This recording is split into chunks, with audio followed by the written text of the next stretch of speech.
Hi everyone, welcome back to my YouTube channel. Today I will be talking about Love Island USA, specifically about Nicolandria. They just did their first interview about a couple of days ago, and I just wanted to talk about it. First off, they looked amazing. The color that Alondra was wearing looks so good on her skin color. It looked so good on her skin tone. And yeah, there were a lot of things, a lot of questions that people had that I think were kind of answered in this interview. Um, First off, I wanted to start by just saying that it seems like people are more invested in Nicolandria than they even are Amaya and Brian. I think that Amaya was loved by like everyone because of like her character and like who she is. But I feel like people are still more invested in Nicolandria's actual relationship. And I think that goes to show you that, or I think it is because of how they got together, where in the beginning they were friends. And I think once they finally, Nick and Alondra came together, everybody was like, yes, like there was a sense of like, finally, like how can you deny that there's something there? We all see it. America sees it. Come on, let's get this. So their story, I feel like, was just kind of a lot more interesting in terms of how they eventually ended up coming together. So let's get into the interview. So I'm just looking down at some of my notes. Sorry if I start looking down a little bit. I think the first thing that the interviewer asks is about the ship name. So they ask if they are a fan of Nicolandria, right? And they said that they liked it a lot, and that they were really obsessed with some of the edits and the stories that came out about how they got together and everything that happened on their Love Island journey, which I know what they mean because I feel like people just went crazy with some of the edits um, for Nicolandria and the whole storyline. So, and then the interviewer asked about soul ties and that viral kiss that everybody went crazy for, almost like, hello, clearly there's a vibe here, there's chemistry here. What took you guys so long? Like, and I think another thing the interviewer mentioned was the day after they had that kiss, they basically just went back to being friends. So the interviewer is sitting there like, what was that about? And I think Nick basically says that, and Alondra as well says that she's kind of big on like, she had friends in there, like she didn't want to do Sierra dirty, um, in terms of like Nick. And then Nick was saying that they both basically had connections that they didn't like prior connections that they didn't want to mess up. Um, and that makes sense to me, but I think that at a certain point after that kiss, they were definitely just like lying to each other because the chemistry was insane and everybody could see it. Like, how can you even pretend to be friends after that? But okay, if that's what you want to do, we're all just glad that it worked out and eventually they got together.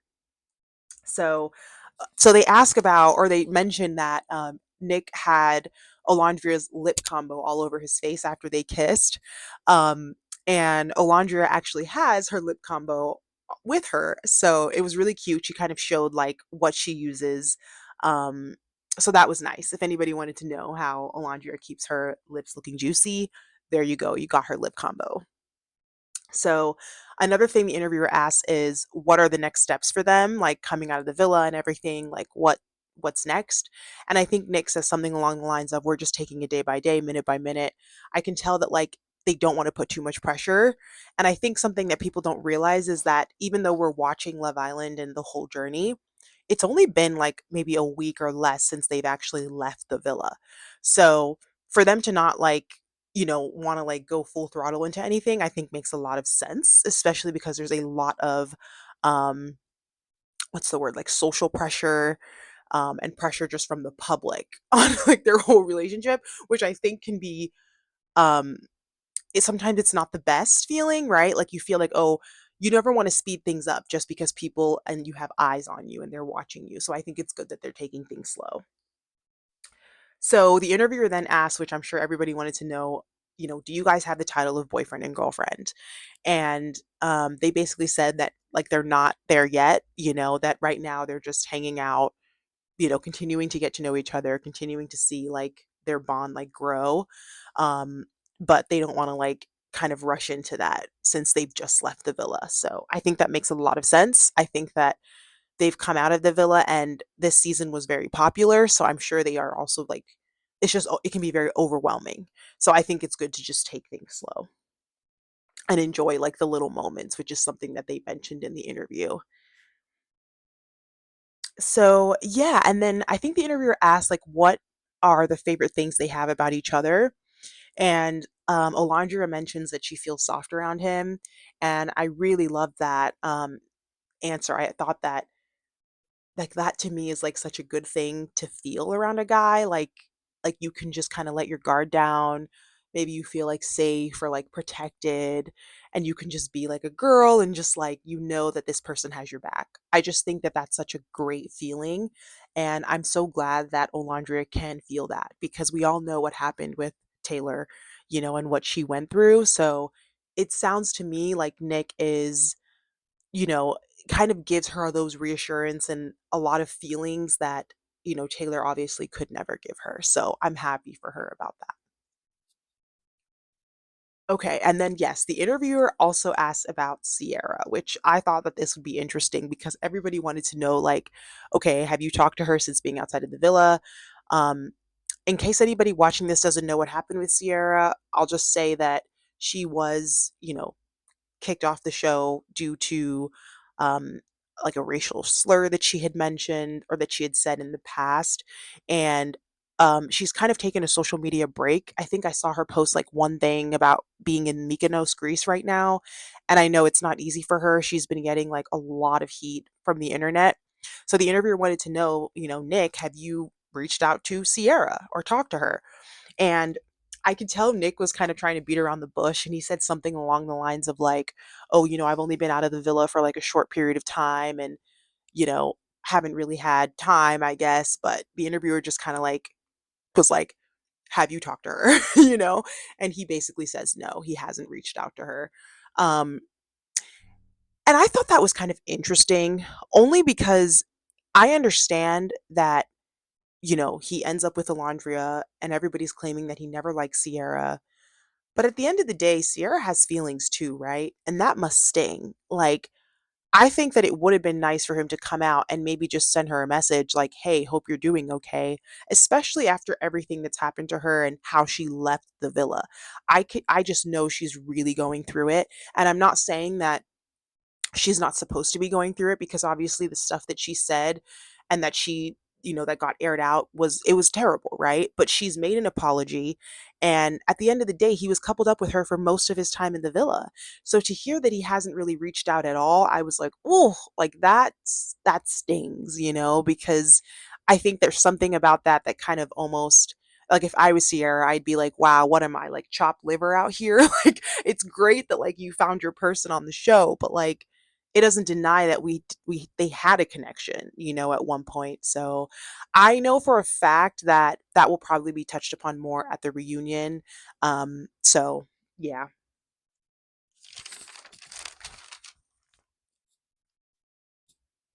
Yeah, so the interviewer also asks about Taylor, and Olandria basically says that she's not, she was never really mad at Taylor for finding a new connection.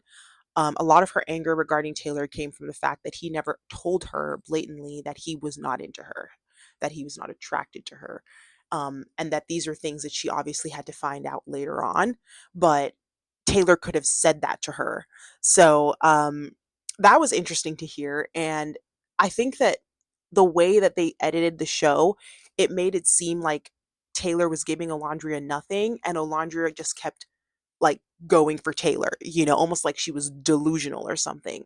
But one thing that I think people have to know is that Love Island edited it that way, right? That's the way they edited it. I can't even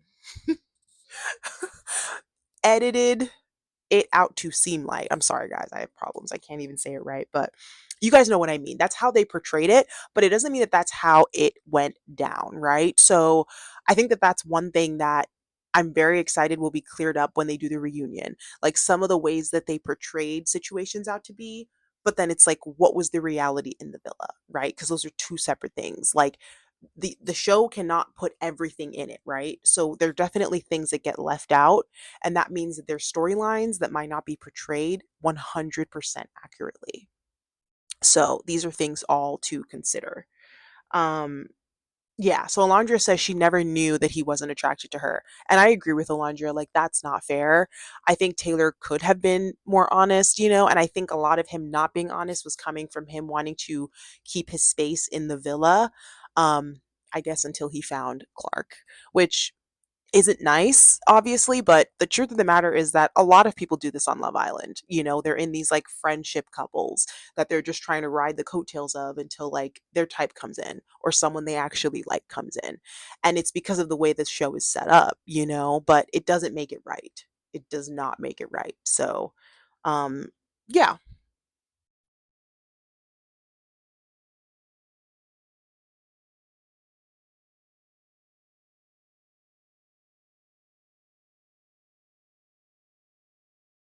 yeah. So the interviewer also asked if they would like to, or if they plan on watching the season back. And Nick basically says that he needs like a mental break and that since they just came out of the villa, I think the last thing he wants to do is now go watch what he was doing for the last 2 months. And I think that's fair. Olandria basically says that they plan on watching, or she thinks that they should watch it before the reunion. And I agree with Olandria on that so that you can really come in prepared because once again, the villa experience that the Islanders had is not the same as sometimes what the viewers saw, right? So I think that there's a lot of things that could be debunked at the reunion or would maybe shock people at the reunion. And in order to clear those things up, I think it would be beneficial to actually watch the season. As painful as that could be, I think that it could have a lot of benefits so that you come to the reunion like ready for anything. So,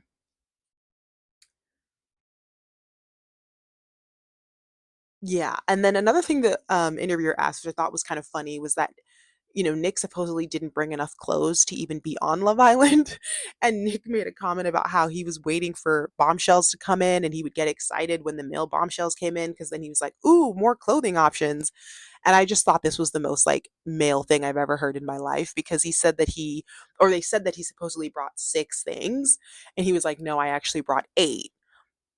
What's the difference between 6 and 8? Like, that's basically like, I know you didn't come on a reality TV show and only bring 8 items of clothing. Like, no. Like, Nick is hilarious for that. So, I thought that was kind of funny. So, he was basically stealing, outfits from some of the other bombshells and some of the other guys in the villa. Like, such a male thing to do. As a woman, like, we're always bringing too much. So, we have the opposite problem usually. So, I thought that was funny. And then I think the interviewer, so the way things kind of ended was the interviewer mentioned something about Beyond the Villa, and Olandra said that that's something that she would love to do if that it becomes an option for them, like for their season. And I thought about how like season 6 now has Beyond the Villa, and I think a lot of that came from the fact that that season I think has 3 couples that are still going strong, and on top of that, they had some really strong friendships, like really strong friendships that made people really invested in season 6. Season 7 was not really giving that. I guess we'll see how things pan out because I do think that the 7th season was very watched, but I still think that some of the bonds and the relationships that came out of season 6 were stronger. So it'll be interesting to see if they do decide to do something like Beyond the Villa with this season. Um, but yeah, so that's pretty much how the interview went. Please let me know your thoughts about the interview. Let me know what you guys think about Nicolandria, and I will be having more things to come. I know that Amaya did an interview with Call Her Daddy, so I want to do that one next. And yeah, just let me know your opinions. Let me know if you guys are excited for the reunion. And yeah, let me know your thoughts on their relationship and what was said in this interview. Please do not forget to like, comment, and subscribe. And there are more videos to come.